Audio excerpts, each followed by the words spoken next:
Pihak perusahaan pemilik tower Menara Komunikasi di Kampung Negla memilih untuk menyerahkan polemik tower di Kampung Negla ke ranah PT UN. Pihak perusahaan pun membantah adanya indikasi pemalsuan tanda tangan. PT UN dinilai jadi langkah konkret agar masalah tak terus berlarut. Pihak perusahaan pemilik tower di wilayah Kampung Negla akhirnya buka suara terkait polemik yang terjadi di wilayah tersebut. Bagian perizinan di perusahaan tower tersebut, Dennis kepada Radar TV menuturkan bahwa berbagai tuduhan masyarakat kepada pihak perusahaan seperti memalsukan tanda tangan perizinan warga dibantah. Dennis mengaku pihaknya tak pernah berani untuk berbuat curang karena hanya akan merugikan pihaknya. Dennis menuturkan dalam upaya pemenuhan izin seperti IMB, seluruh proses diakui ia tempuh.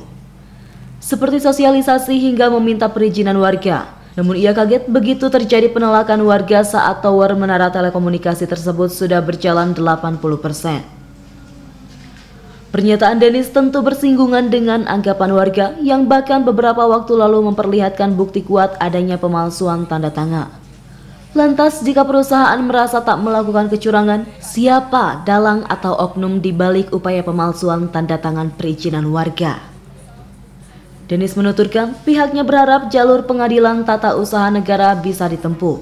Karena jika diserahkan ke pengadilan semuanya dinilai akan jelas. Termasuk masalah adanya pemalsuan tanda tangan dan lain sebagainya. Apapun hasilnya, Dennis mengaku siap menerima putusan pengadilan dengan legowo. Disinggung masalah adanya mediasi kembali, Dennis menilai hal tersebut kurang efektif dan tidak menghasilkan keputusan yang final. Karena mediasi diakui sudah beberapa kali terjadi namun belum juga membuahkan kesepakatan. Pemalsuan tanda tangan dan penyampaian isu bansos. Perusahaan menyampaikan informasi itu untuk pembangunan menara seluler. Jadi kenapa perusahaan sendiri merekomendasikan adanya PT UN saja, Kang? Karena kami sudah coba melakukan mediasi beberapa kali dan hasil akhirnya warga tetap menolak pembangunan menara. Dan arahan dari perusahaan tidak bisa memenuhi permintaan warga untuk melakukan pembongkaran menara karena sudah mengantongi legalitas. Lebih jauh, pemerintah juga bisa segera menjadi penengah masalah tersebut.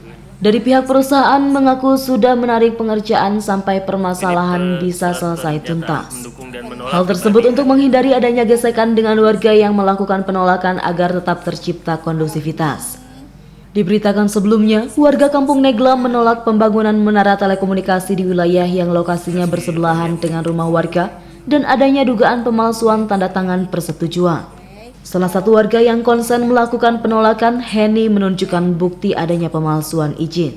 Hingga kini warga masih menunggu respon lebih dari pemerintah Kota Tasikmalaya.